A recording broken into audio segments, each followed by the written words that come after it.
Oh, Michael, don't give up the day job. Santosh is Head of Research at Manhattan Venture Partners, and he joins us now. Welcome back.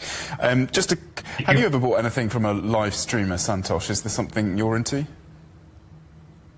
No, I'm not really. Here's the situation. This is really it's great in China. It's worked very well in China. But in the rest of the world, the long form videos don't work. In fact, we see TikTok here, and even Meta is cutting back on that form of advertising, just showcasing the products, because it just doesn't work. And in China and other places where they're very product-centric and trying to sell stuff, I think people can take it, and they're into long-form video. So that works there. It's very idiosyncratic to China. But the rest of the world, like your commentator said just now, that it's still early. In Europe, they just started 2 years ago. Here, it's only 2% of the total e-commerce, total online. In China, it's about 17% of the total e-commerce that happens there. So it's a big percentage there, very small percentage in the US, and I'm sure it's very small in Europe as well. So it comes down to long form versus short form. Here, we prefer quick, short forms, very directed, and we don't want a hard sell from sales guys pitching over and over again. Right, yes, I know what you mean. But it works in China, as you say, and it plays a big role in the economy, specifically Shanghai's economy. How has it evolved over time? Yeah, I think that's great. I mean, they're really focused on that. I think their plan for the next 2 or 3 years is to really grow that business, that aspect of e-commerce, pretty aggressively. I think they're going to open 10 centers, big centers for live streaming. So I think that there's a big push there.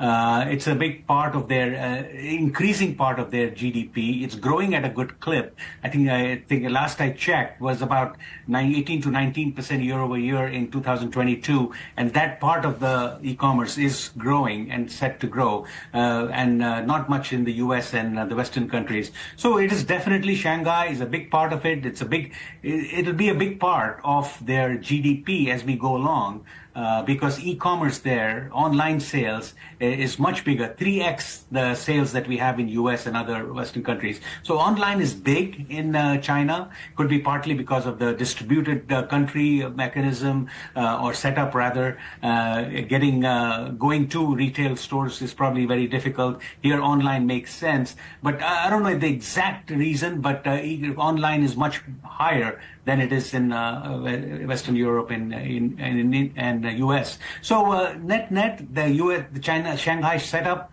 is good. The Chinese setup is good for that kind of business, the live streaming. So that I would say is the main thing, and it's great for Shanghai because they're 5%. They generate for roughly 5% of the China's GDP. So I think this is a good part of that. So Shanghai set a target of $85 million in online sales by 2026. How does that align with the broader trends in China's e-commerce sector? Yeah, I think that's very good. It's growing as a percentage, and it fits right in. Like I said, the reception for this kind of sale is very good. E-commerce, online selling, live selling is pretty popular there. So I think definitely this is a good part of this is a good strategy to leverage that because it's popular. People like it, they enjoy it. And like your commentator said earlier, introductory, it's more entertainment here at this point, not really converting to sale. And there in China, according to one statistic that I was looking at, there's a 30% conversion rate. The people look at it and they actually buy it, as opposed to very low conversion rates here. And that's why they kind of discontinued in many cases in the US.